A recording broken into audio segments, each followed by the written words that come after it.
Hemos comenzado el domingo pasado una serie sobre la gracia salvadora de Dios. Somos salvos por gracia. Es lo que vimos el domingo pasado con respecto a este tema en Efesios capítulo 2 y habíamos leído especialmente del versículo 8 al versículo 10. Porque por gracia sois salvos y esto no de vosotros, pues es don de Dios.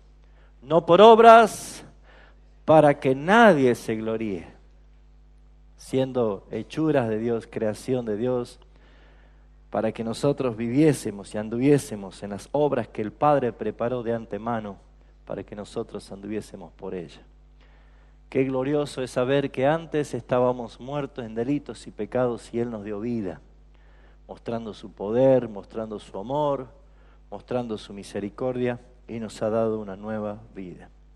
Hoy quiero profundizar un poquito más y sé que muchas de las terminologías que vamos a exponer las conocemos, por lo menos aquí, pero a veces hay tanta distancia de aquí hasta aquí que por ahí se nos olvida algunas cosas, como cuando la mamá nos mandaba a comprar a la esquina el almacén y por mitad de cuadra ya no habíamos olvidado todo. ¿Sí? A veces nosotros recibimos la instrucción, pero no logramos discernir aplicando lo que Dios nos habla a nuestras vidas. Por eso es que este sermón, que más bien es una enseñanza, va a ser más aplicativa que indicativa. Vamos a tratar de ver lo que las Escrituras nos dice para llevarnos a reflexionar en nosotros mismos, en la salvación que hemos recibido. Y también es muy probable que en el auditorio haya personas que están por primera vez o que por primera vez tal vez van a escuchar el Evangelio de Jesucristo. Como también hay hermanos que ya hacen un tiempo que están congregando y que conocen el Evangelio, pero todavía tienen ciertas dudas acerca de su salvación. También seguramente hay aquellos en quienes están muy seguros de su salvación porque han creído. Entonces, al tener una diversidad de receptores del mensaje, creo que es importante que nosotros sepamos escuchar, meditar y aplicar en nuestras vidas también. Y el pastor estaba leyendo antes de darme lugar en Romanos capítulo 3, y yo quisiera leer la parte desde el 25 en adelante. Romanos capítulo 3, vamos a leer el 24 porque la condición en que todos estamos por naturaleza es que todos pecamos, no hay justo ni siquiera uno, dice el 10, y estamos separados, destituidos, derrocados de nuestra posición donde estábamos tirados, arrojados a distancia del santo Dios por causa de nuestros pecados y no teníamos ninguna relación con la gloria de Dios.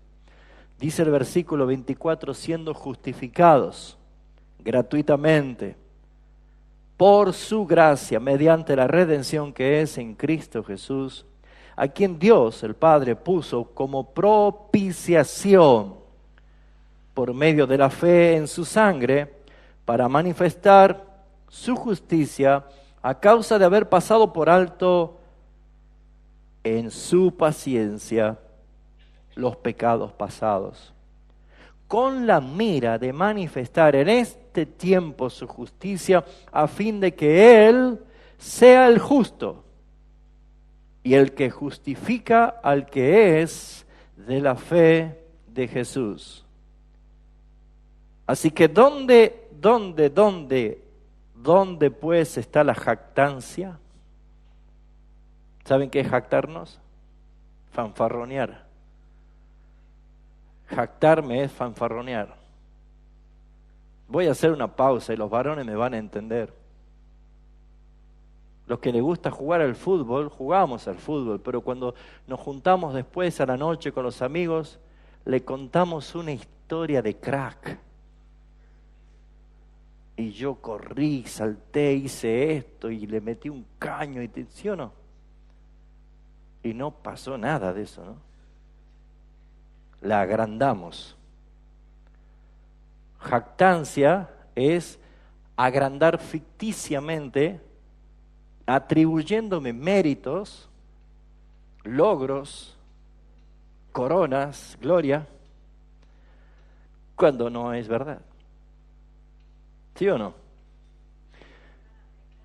Cuando vamos a pescar también, lo que vamos a pescar, venimos con pescamos un resfrío nomás, ¿no?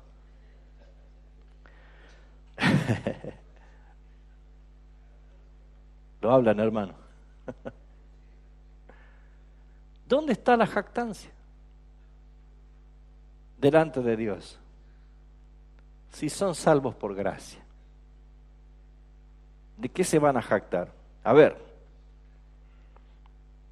¿cuál ley cumplieron para salvarse? ¿Qué más dice? ¿Por qué obra? ¿Cuál? No, dice, sino por la ley de la fe. Y dice que la fe es una ley, porque es un medio que Dios puso para que en su gracia la fe como un medio nos conduzca a la salvación. Concluimos pues que el hombre es justificado por fe sin las obras de la ley. Permítame en este momento hacerle una primera pregunta a todo el auditorio aquí presente. ¿Sabes con certeza que irás al cielo si mueres en estos momentos? Claramente sabemos que para morir primero hay que estar vivo, ¿no es cierto? Así que, ¿están vivos? Entonces pueden pensar y pueden quizás evaluar, pero muchos pueden decir, sí, estoy seguro que si muero en este momento iré al cielo, entendiendo ya lo que enseñamos acerca del cielo. Algunos dirán, no, yo no iré al cielo, porque hay gente que lo dice. Otros pueden decir, bueno, yo no estoy muy seguro, no estoy tan seguro de ir al cielo. Tengo ciertas dudas. Y después están aquellos que dicen, no creo en tal cosa como el cielo o el infierno. Esos son los escépticos. Los que abrazan filosofías o una cosmovisión distinta a la palabra, o por ejemplo el ateísmo tiene como un pilar o un fundamento también de un pensador y un filósofo, Federico Nietzsche, que él en uno de sus escritos preguntaba, ¿está muerto Dios? O también hacía esta pregunta, ¿qué sucederá si me encuentro cara a cara con Él, yo que construí toda mi vida sobre la roca de la incredulidad? Pero eso es como para que los escépticos, los que no creen, piensen un poco, y creo que aquí no lo hay. Si lo hay, qué bueno que esté aquí para escuchar esto. Pero se animaría a levantar la mano, ¿quiénes están seguros que si mueren en este momento van al cielo hoy? Muy bien. No voy a decir que levante la mano el que dice, yo no voy a ir al cielo. Lo dejo para usted. Pero es probable, ¿sí? Pero si al final de la exposición algunos todavía están en algunas dudas, quiero que no se vayan sin preguntarle a los que levantaron la mano por qué están seguros que van al cielo. Porque no voy a hacer cosa que también estemos jactándonos nosotros aquí y no podamos comprender lo que es la gracia de Dios. Así, para que los que sí están seguros que vamos al cielo, quiero hacerle otra pregunta. ¿Con base a cuáles argumentos te salvaría el Señor de sus justos juicios y tú irías al cielo? ¿En base a qué argumentos? Hay dos argumentos muy claros, muy populares, muy marcados. Hay dos argumentos indiscutibles. Salvos por obras o salvos por gracia. Hay dos argumentos. ¿Cuál de los dos argumentos te presentarías delante del Señor confiado y seguro de que tú no serás juzgado en condenación y sí entrarías al reposo eterno del Señor? Al haber dos argumentos, necesitamos nosotros meditar, evaluarnos, y les aseguro que mientras desarrollemos la exposición y la tarea del Espíritu Santo en cada uno de nosotros, probablemente nos haga reflexionar de que hasta aquí yo creía que soy salvo porque estoy haciendo bien las cosas. Que no quiere decir que no debamos hacerlas. Pero, ¿a qué se debe la frustración de tantos cristianos? ¿A qué se debe el rostro de tantos cristianos entristecidos o sin gozo?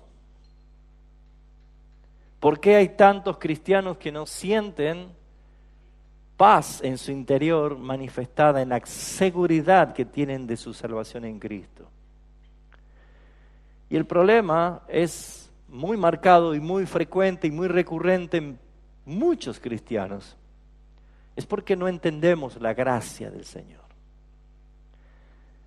Y también algunos malentienden la gracia del Señor y la toman en libertinaje, puesto que entienden mal la gracia del Señor.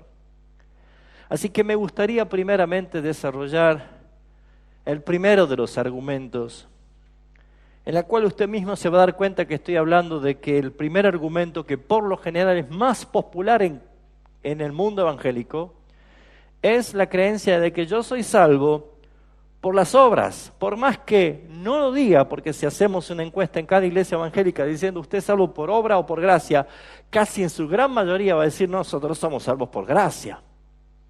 Pero sin embargo, vuelvo a decir, el recorrido de acá hasta aquí tiene un largo espacio en que muchos se olvidan de este punto o no se enseña lo que es la gracia salvífica del Señor, o simplemente pesa más en la balanza la autojustificación que la justificación por fe en Cristo Jesús. Y por naturaleza nosotros necesitamos autojustificarnos. Así que veamos un poquito acerca de cuál es el pensamiento del primer argumento. El pensamiento del primer argumento de que dicen somos salvos por obras, aunque no lo dice, pero el pensamiento es este: Dios va a acreditar a mi cuenta mi conducta y mis buenas obras. Lo piensa. Y espero que Él tenga en cuenta que no hice todo lo malo que pude haber hecho. Cuando alguien está pensando de esa forma, irremediablemente cae en el legalismo y cae en la comparación entre mi vida con la del que está al lado mío, o de los demás, o con todos.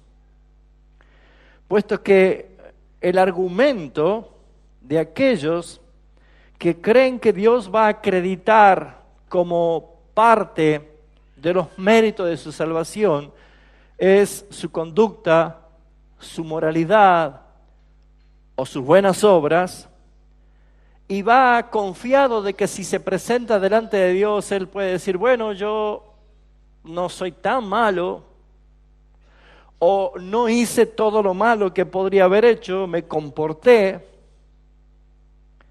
Algunos dirían, bueno, es verdad, yo miento, pero no tanto. Otros podrán decir, yo no robo, pero decimos el no robo con el argumento de la delincuencia, pero ¿realmente robamos? Y fíjense ustedes que el mandamiento de la ley moral no dice no robarás, sino dice no hurtarás, que no es lo mismo. El robo se emplea violencia, el hurto se usa la astucia de que nadie se dé cuenta. ¿Se da cuenta de esto? Robo es ejercer violencia, con un arma, con un golpe, usando la violencia. Pero hurtamos, y dice Dios, no hurtarás. Y hurtamos nosotros cuando nosotros engañamos a los demás y nadie lo percibe. Pero puede decir, yo no miento tanto, o yo no robo, o yo no deshonro a la gente, o yo no hago tal cosa. Porque por lo general, si nosotros hacemos esta encuesta a las personas y le podemos preguntar, ¿usted es una buena persona? Lo primero que saca a relucir es las cosas que no hace. Bueno, yo no mato, no robo, hago buenas obras. No solo no hago esto, sino que hago buenas obras, hago cosas buenas. Podría decir, Dios tendrá en cuenta que yo no soy tan malo. Ese es el pensamiento natural de las personas que buscan autojustificarse, que elevan demasiado su imagen y la opinión que tienen de sí mismo es distorsionada. Yo no soy tan malo como otras personas.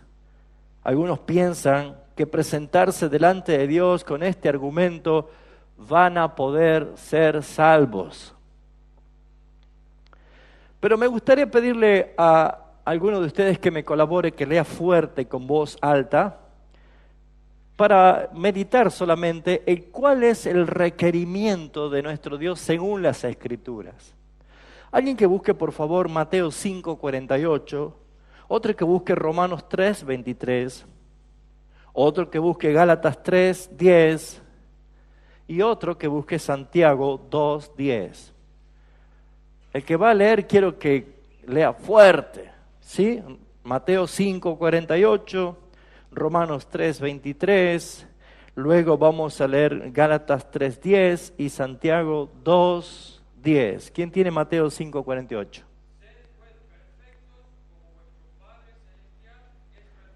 Perdón, ¿cómo dice?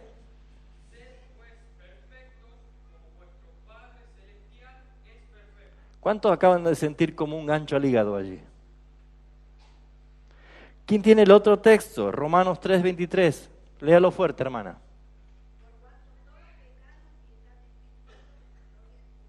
¿Yo también? ¿Y usted? ¿Y qué dice Gálatas 3:10? Porque todos los que dependen de las obras de la ley están bajo maldición, pues escrito está, maldito todo aquel que no permaneciere en todas las cosas escritas en el libro de la ley para hacerlas. ¿La cumplimos nosotros? Bajo maldición, malditos. Santiago 2:10. ¿Uno más? ¿Sí? Porque cualquiera que guardare toda la ley, de los que tienen puntos, se hace culpable de todo. ¿Qué ven? ¿Qué observan de estos 4 textos simplemente? ¿Es posible para nosotros salvarnos haciendo algo de acuerdo a lo que Dios establece en su palabra? ¿Es posible o no es posible? Diga conmigo, es imposible. ¿Qué es imposible? ¿Qué significa algo imposible? Que no se puede.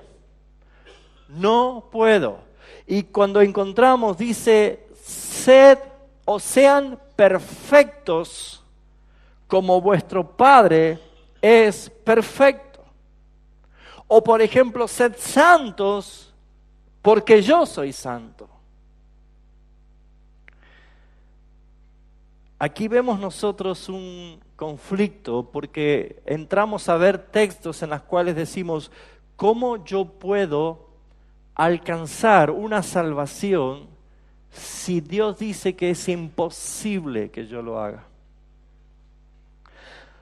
Pero todos razonamos de una manera, porque somos todavía pecadores, que hemos sido perdonados por la gracia del Señor al habernos arrepentido y confesados que somos pecadores y culpables delante de Dios. Hemos sido perdonados y hemos sido resucitados, regenerados, ¿sí? Pero naturalmente todos nosotros, incluso nosotros los cristianos ya nacidos de nuevo, como los que aún son incrédulos, tenemos nosotros una línea del pensamiento moral. Nosotros, imagínense una línea, ¿sí? Si quieren ponerle roja, una línea negra, como quieran, pero hagan una línea en su imaginación, porque esa línea es el concepto moral que nosotros tenemos. Abajo están las personas muy malas, abajo de la línea. Y arriba están las personas que consideramos muy buenas. ¿Dónde pondríamos a Caín? ¿Arriba o abajo? Nosotros decimos por sus hechos está abajo. ¿Dónde pondríamos nosotros a Acab? ¿Arriba o abajo? Abajo. ¿Dónde pondríamos nosotros a Nerón, el emperador sanguinario de Roma? Abajo. ¿Y dónde pondríamos a Hitler? Ese más abajo de todos. ¿Y dónde pondríamos nosotros a Mussolini? Abajo. ¿Y dónde pondríamos a aquel violador que apareció en la televisión? Abajo. ¿Y aquel delincuente que robó? Todos más abajo todavía. Nosotros tenemos una línea de nuestro pensamiento moral que dividimos quiénes están por debajo. Ahora, ¿quiénes estarían por arriba de esa línea? Si Caín está abajo, entonces Abel tiene que estar arriba. Los hijos de Dios están arriba, pensamos. ¿Qué más? ¿Spurgeon estaría arriba? ¿Quién estaría arriba en la historia de la humanidad? ¿Teresa de Calcuta? ¿Gandhi? Gandhi, sí. ¿Quién más estaría arriba? Nosotros podríamos poner arriba, pero resulta ser de que nosotros tenemos esa evaluación de la ética y de la moral. Nosotros ponemos claramente la condición en que para mi juicio estos están abajo y estos están allí arriba, ¿sí? Ahora, ¿dónde está usted? ¿Arriba? ¿Abajo? ¿En el medio? ¿Un día arriba? ¿Otro día abajo? ¿Dónde está usted? Resulta ser que para los ojos del hombre nosotros evaluamos así. Uy, este se va al infierno de cabeza. Es más, ya huele a azufre. Pero este creo que tiene todos ya, es más, hasta alitas le está creciendo. Conceptos que nosotros tenemos. El mundo mira desde una cosmovisión equivocada los parámetros y los valores morales. Pero ¿qué es lo que Dios manifiesta? Al leer, sean vosotros perfectos, como vuestro Padre es perfecto. Al decir, no hay justo ni siquiera uno, todos pecaron, todos están destituidos de la gloria de Dios. Nadie puede cumplir la ley, por lo tanto, todos están bajo maldición y son malditos. Es como que Dios saca esa línea y pone un círculo. Y ahí estamos, todos juntos. Y si tu evaluación es, bueno, pero yo no soy tan malo como Hitler. ¿Qué opina Dios de eso? Allí es donde nosotros empezamos a ver y nos damos cuenta, hermanos, de que el problema es serio, que es grave. Porque Dios no mira a nadie separado por una línea de los de arriba y los de abajo. Dios mira todo en un círculo. Todos somos pecadores.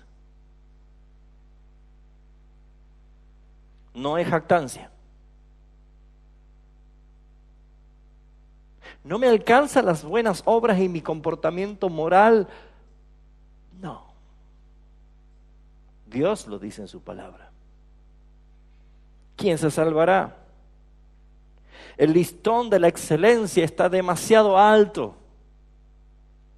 Mis caminos no son vuestros caminos. Mis pensamientos no son vuestros pensamientos. Así como está de alto los cielos de la tierra, así está el parámetro de la excelencia y la exigencia que demanda nuestro Dios. ¿Cómo me salvo? ¿Cómo me salvaré? Yo sé que ese concepto lo entendemos, pero es bueno refrescarlo porque no deberíamos estar nosotros con sentimiento de frustración cuando somos derrotados por el pecado. Porque caemos solos, pero no nos levanta nadie si no es Jesucristo. Porque no nos podemos levantar si no nos levanta el Señor. Salmo 40 lo ilustra perfecto. Pacientemente esperé a Jehová, y Él oyó mi clamor. Se inclinó a mí. Habla del descenso de Jesús a este mundo. Espantoso como un lodo cenagoso. Y me hizo sacar. Y puso mis pies sobre la roca. Esa obra salvífica es solamente para ilustrarnos de que no nos levantamos nosotros si no nos levanta Dios. No te salvas tú ni yo si no me salva Él. Por eso es que nadie puede alcanzar la perfección del 100% de la exigencia de Dios. Nadie, absolutamente nadie. Por eso es la pregunta, ¿qué hacer para ser salvo y alcanzar la demanda de la perfección del Padre Celestial? ¿Qué hacer? Porque todos los días estamos nosotros pensando de cómo comportarme y cómo hacer las cosas para agradar a Dios, aún siendo nosotros creyentes. Todas las cosas malas, todo lo peor, no viene del mundo, viene del corazón del hombre. Todo. El pecado no es una cuestión de lo que nosotros hacemos, sino más bien de lo que nosotros somos. Y nunca alcanzará a gozar y a disfrutar de la gracia salvífica de Dios hasta que no reconozcas tu posición. El pecado no es una cuestión de lo que hacemos, sino de lo que somos. Por esa razón, mis hermanos, pregúntese quién soy. ¿Quiénes somos? Y la única respuesta que nosotros encontramos en la Biblia que es correcta es que nosotros somos pecadores. Y es probable que hayan hermanos que no les gusta que escuchar permanentemente esto. Tuvimos episodios ya de que no les gustaba que todo el tiempo hablemos del pecado a algunos hermanos. Pero es que Dios podría habernos salvado inmediatamente, habernos hecho libres del pecado para siempre, ¿sí o no? Y uno se pregunta, ¿por qué entonces nosotros todavía seguimos siendo pecadores? Porque necesitamos nosotros este mal en nuestras vidas para buscar la dependencia del Señor, para buscar diariamente de la purificación por su gracia. ¿Qué pasaría si no existiese más la suciedad del ambiente y las partículas sucias que no necesitaríamos bañarnos nunca más? Algunos dicen, wow. Muchachos, hay que bañarse. Más en invierno, ¿no? Marcamos el almanaque cada sábado. Las madres renegaban con nosotros, a bañarse.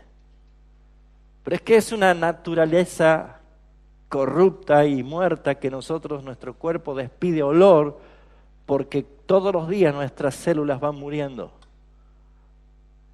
Por eso es que necesitamos asearnos todos los días. Y la vida espiritual necesita todos los días ser lavados y limpiados por la sangre de Jesucristo. Porque somos pecadores. Y por esa razón es que hay una necesidad de reconocer que soy pecador para que Dios Padre sea glorificado por su gracia, por su santidad y su justicia, en la cual Él nos provee a nosotros los medios para nuestra limpieza y purificación. La sangre de Cristo cuando confesamos nuestros pecados y su palabra que nos limpia. Amén. Pero el Señor Jesús fue muy claro, más claro que cualquier predicador, al enseñar esto. Marcos capítulo 7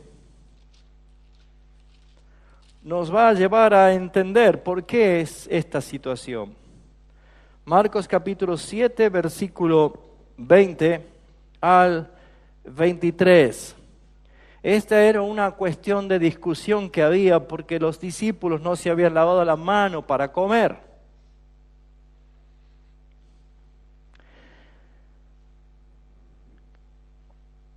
Versículo 20, pero Jesús decía esto, que lo que del hombre sale,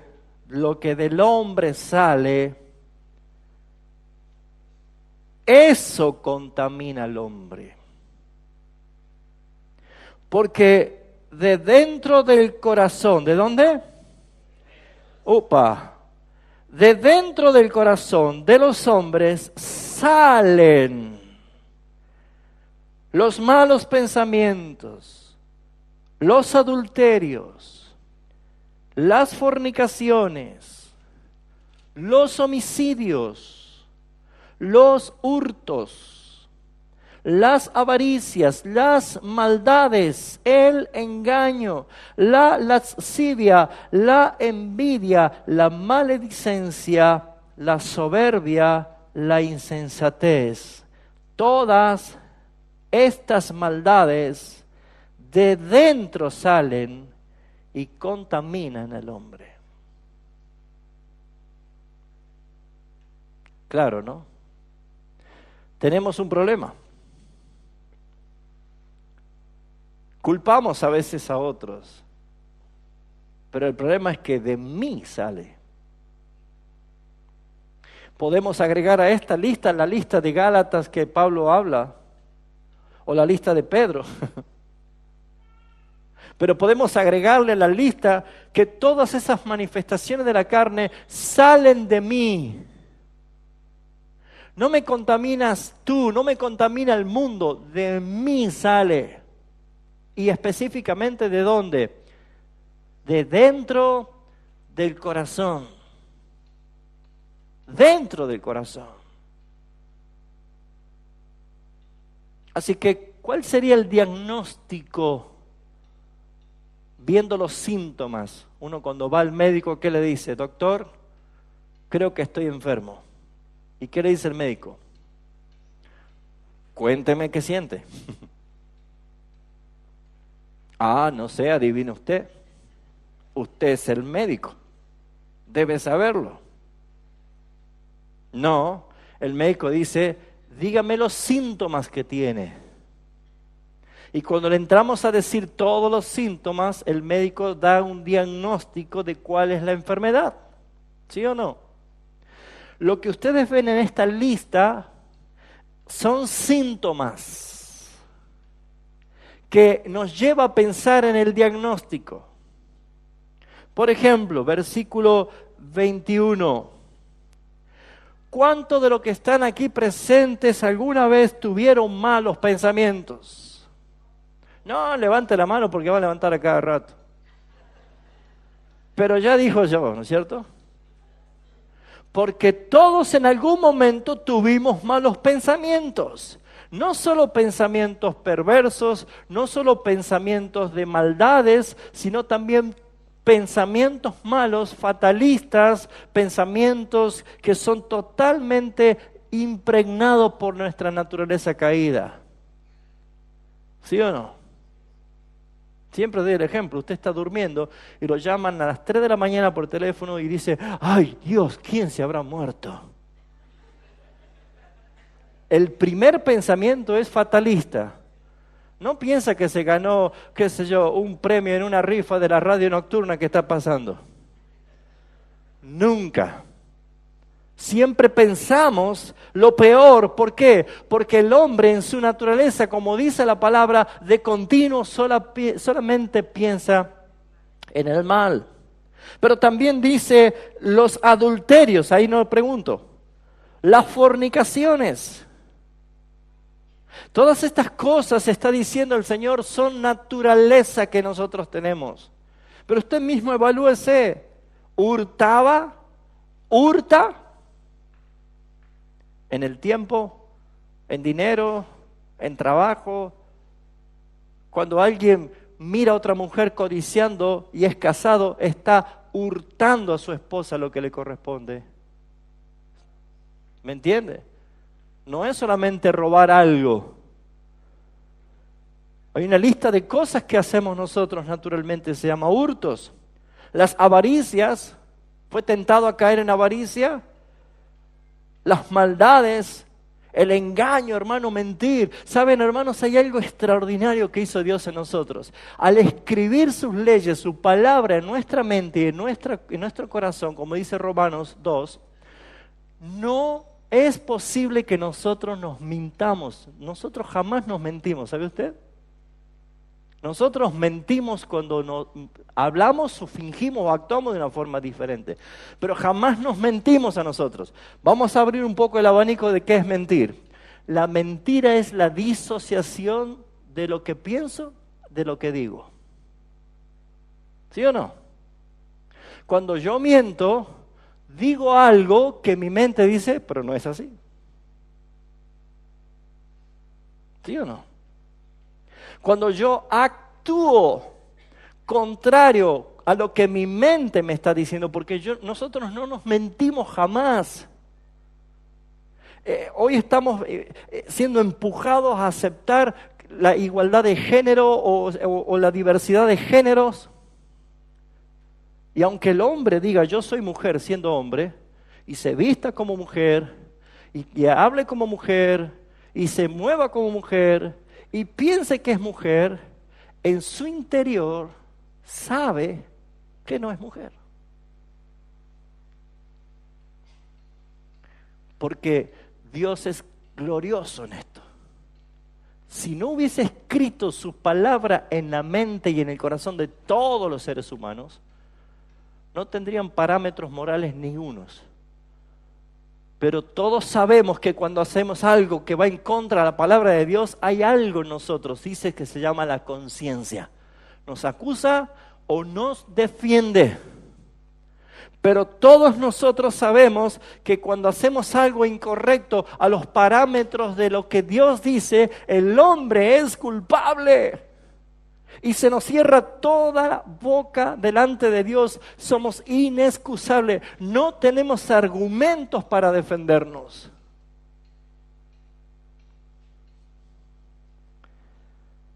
Así que, si los síntomas son todos estos, ¿cuál es el problema? El corazón que es pecador. Deuteronomio capítulo 8, versículo 2.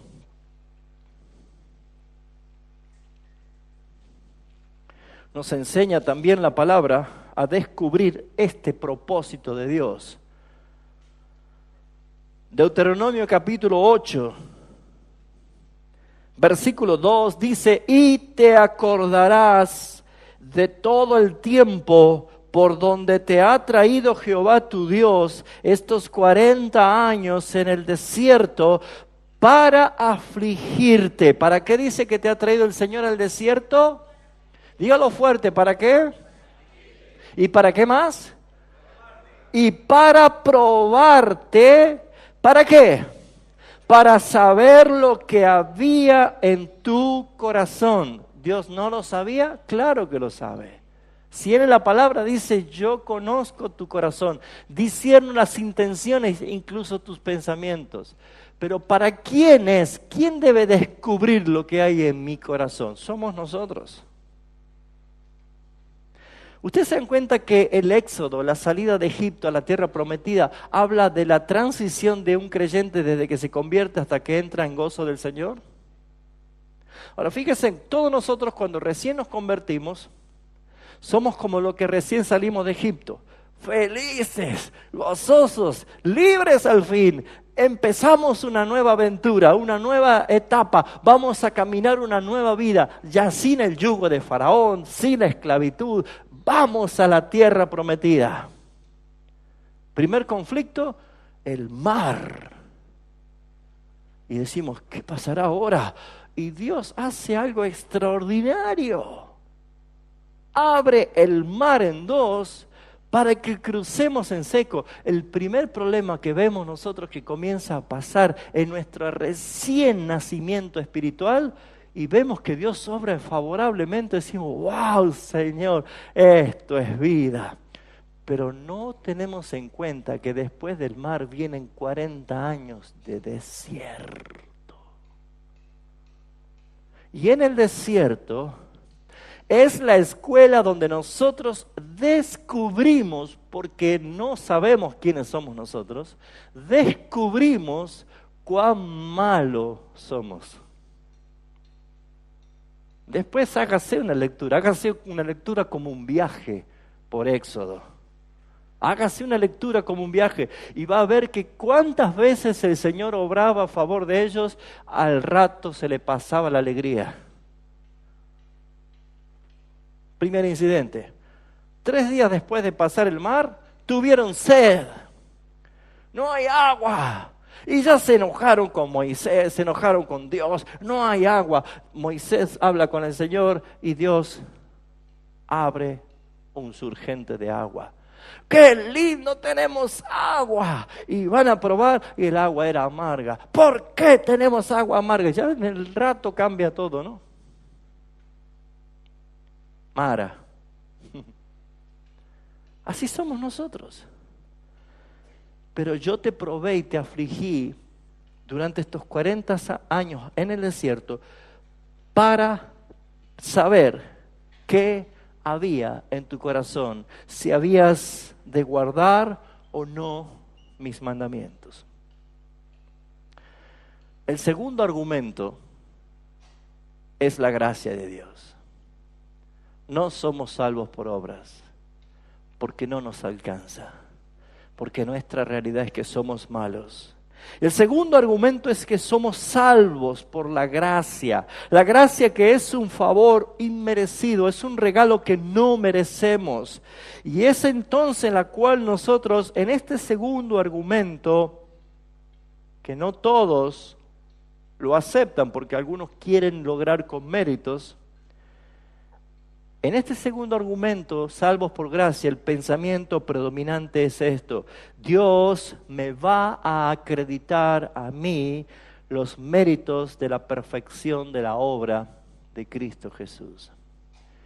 Y en eso consiste ser salvos por gracia. Porque, ¿por qué nosotros podemos descansar en esto? Muy bien, ¿Jesús se encarnó? ¿Sí o no?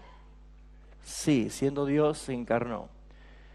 Vino a este mundo a morir en la cruz. ¿Murió en la cruz, sí o no? Sí. La pregunta es, ¿Jesús necesitaba ser salvo? Piense. ¿Jesús necesitaba ser salvo? No dude, hermano, diga no. No. Él era el Salvador. Él vino a salvar. Ahora, ¿usted y yo necesitamos ser salvos? Sí, porque nosotros somos pecadores. Él no es pecador, pero sin embargo Él vino a morir en la cruz del Calvario, pero lo hizo por nosotros. Entonces, lo que vemos nosotros es que las perfecciones logradas por Cristo en su conducta, en su vida, en su obediencia y en la obra en la cruz del Calvario, el Padre nos acredita a nosotros que hemos creído por la fe en la obra sustitutiva de Jesús.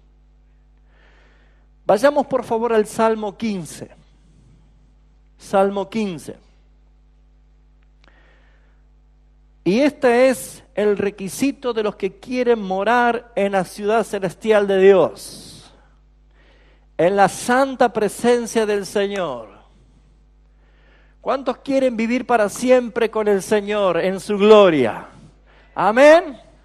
Bueno, este es el requisito para que usted viva allí. La pregunta es, Jehová, ¿quién habitará en tu tabernáculo? ¿Quién morará en tu monte santo? Aquí va a hablar de nosotros, hermano, escuche. El que anda en integridad. Pregúntese, ¿yo ando en integridad? Siendo aún cristiano ya. Y hace justicia. Y habla verdad en su corazón. El que no calumnia con su lengua. Esta lengua es tremenda, dice Santiago, ¿no? Chiquitita, pero el mismo infierno se inflama.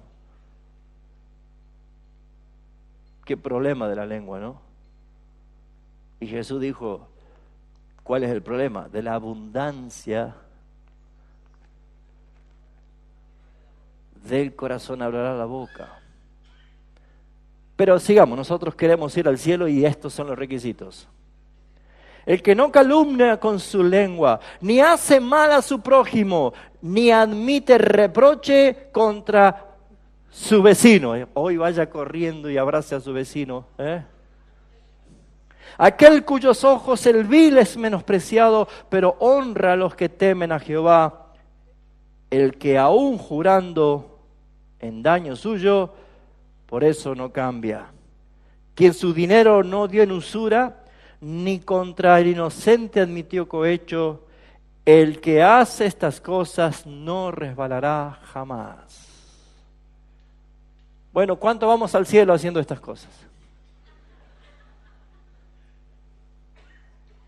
¿De quién está hablando, pues? ¿Quién fue capaz de hacer todo esto? No hay otro. No hay otro nombre dado a los hombres debajo de los cielos en que podamos ser salvos. Solo en Jesús está mi fe. Por eso es que el argumento que vemos nosotros es que mi salvación no depende de mí, sino de Cristo Jesús, que Él logró perfectamente toda obediencia, todo cumplimiento de la ley, todos los requerimientos de la justicia del Padre. Jesús, el Hijo de Dios, mi Señor, mi Salvador, vino a este mundo a vivir por mí, a obedecer por mí, a perfeccionar su vida por mí, a morir por mí, a resucitar por mí, para garantizar mi vida en Él. Es verdad, yo miento, pero Él jamás mintió. Yo robo o robé, pero Él jamás lo hizo. Yo tomé su nombre en vano, Él no lo hizo con Dios.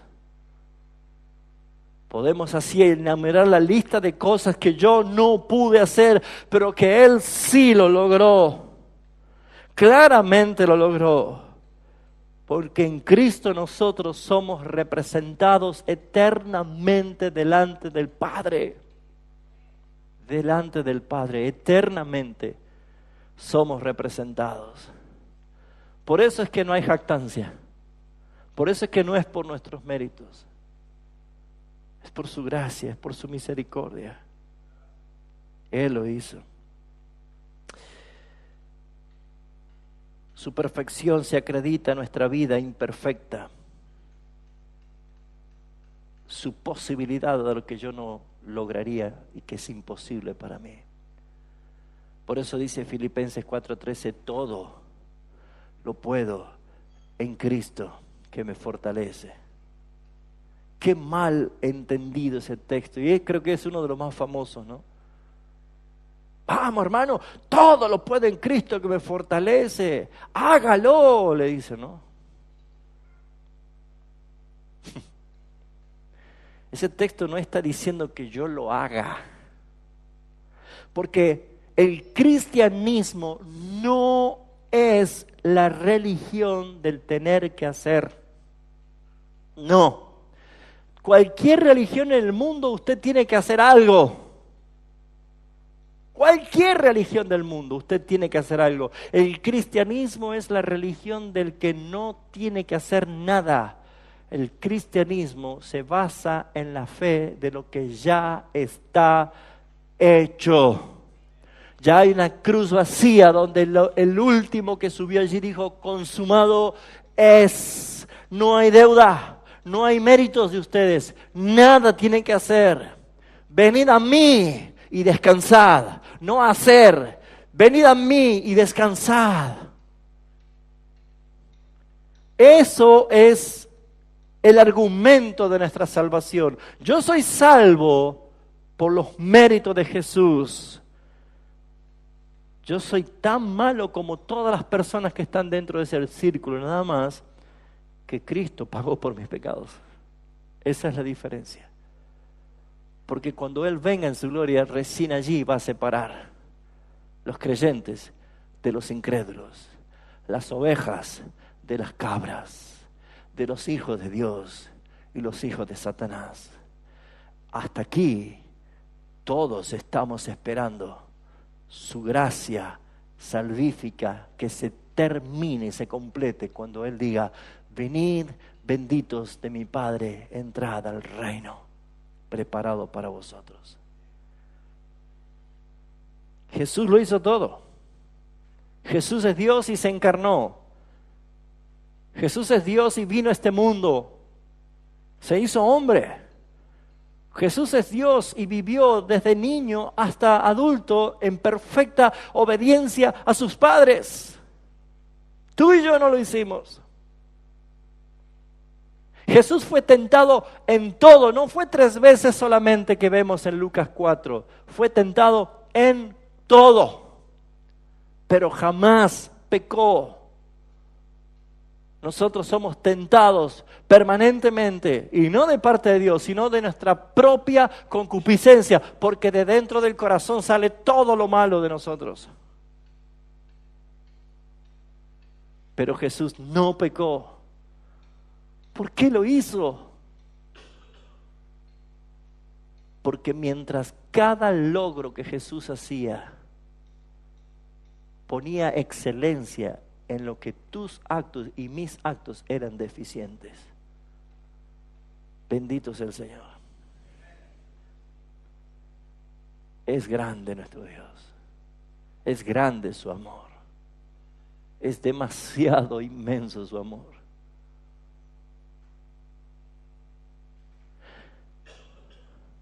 Así que no te culpes, hermano. No te acuses. No te condenes. No gastes tus fuerzas en lamentarte lo que eres. Mejor inviértelas para darle gloria a aquel que tomó tu lugar y que lo hizo por ti y por mí. Cuánto deseo yo agradar al Padre y fracaso. Te pasa igual a vos. Señor, ya van 5 días que voy portándome bien y el 6.º día caigo y me siento otra vez mal. Y me culpo. Y yo mismo me condeno. Mira la cruz, mira a Cristo. No es lo que tú tienes que hacer, es lo que ya está hecho. Por su gracia y su misericordia. Consumado es. El domingo pasado hablamos acerca de Efesios capítulo 2 y tomamos el versículo 10 para ver la importancia de lo que sí debemos hacer. No somos salvos por obras, somos salvos para buenas obras. Y las obras buenas que nosotros hacemos tampoco es de nuestras intenciones, porque aún yo espero ser transformado para siempre, de que nunca más quede nada, ningún resto de pecado en mí. Pero mientras estén, siempre mis intenciones van a estar contaminadas. Porque predicamos con toda la intención de anunciar las verdades del Señor, pero se mezcla mi naturaleza y algo de gloria le quiere robar a Cristo. Porque hacemos cosas en la iglesia para agradar al Señor, pero a la larga estamos esperando que alguien nos diga, qué bien que lo hiciste. ¿Se da cuenta que nuestras intenciones no son puras delante del Señor? Pero es entonces cuando el Señor vino a este mundo para obrar por nosotros, lo hizo con una sola intención, que el Padre sea glorificado.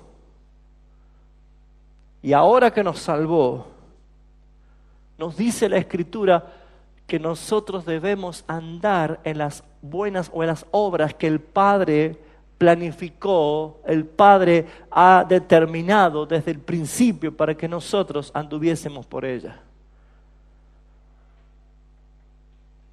Por eso, mis hermanos, es que entendemos que las obras que Dios preparó de antemano, debemos andar.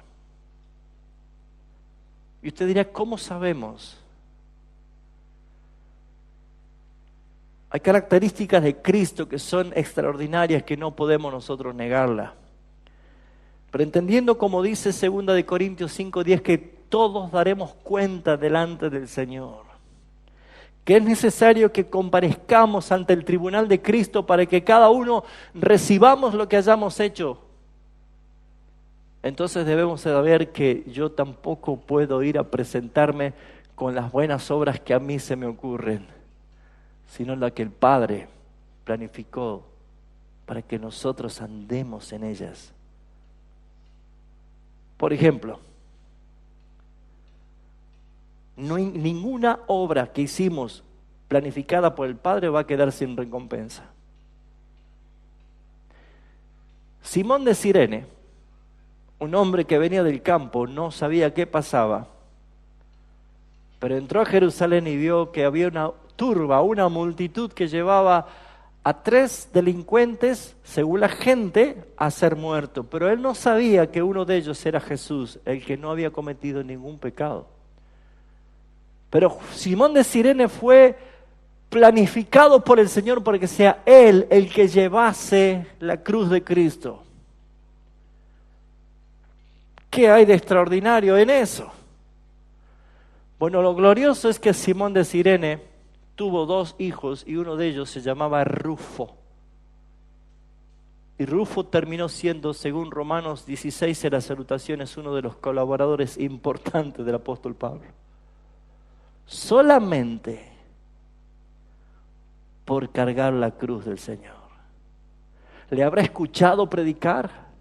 ¿Habrá visto algo? Hermanos, no sabemos porque no da más detalles, pero lo que sí es que los propósitos de Dios están marcados, que las pequeñas cosas, aún las cosas hechas en el plano de Dios planificado y los propósitos de Dios tienen recompensas. No queda impune aquel que le dio el pollino para que Jesús subiese y entrara a Jerusalén. Seguramente va a ser recompensado porque no se lo negó.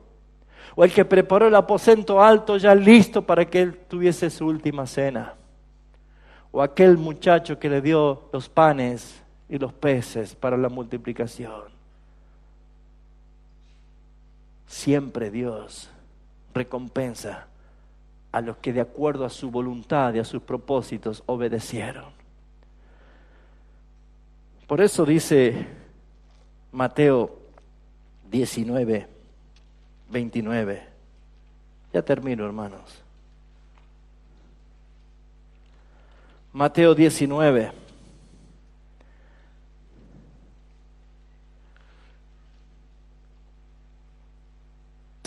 Versículo 27.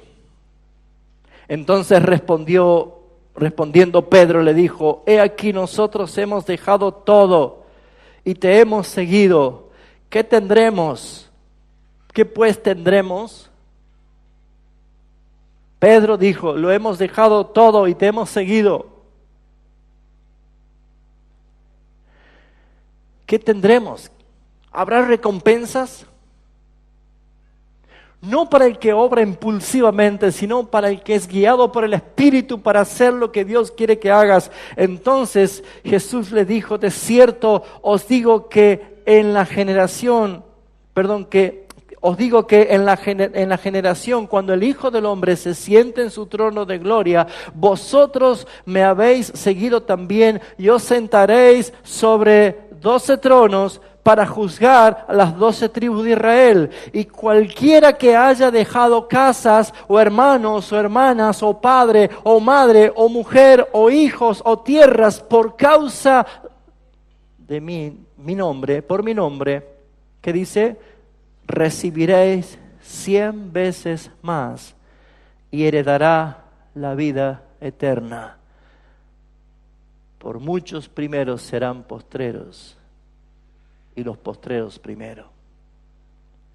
Nunca ninguna obra que Dios planificó para que anduviésemos por ellas van a quedar sin recompensa. Así que, ¿cuál es nuestra tarea en su gracia? Cristo hizo todo ya para salvarnos, pero ahora nosotros estamos para cumplir su voluntad y su propósito.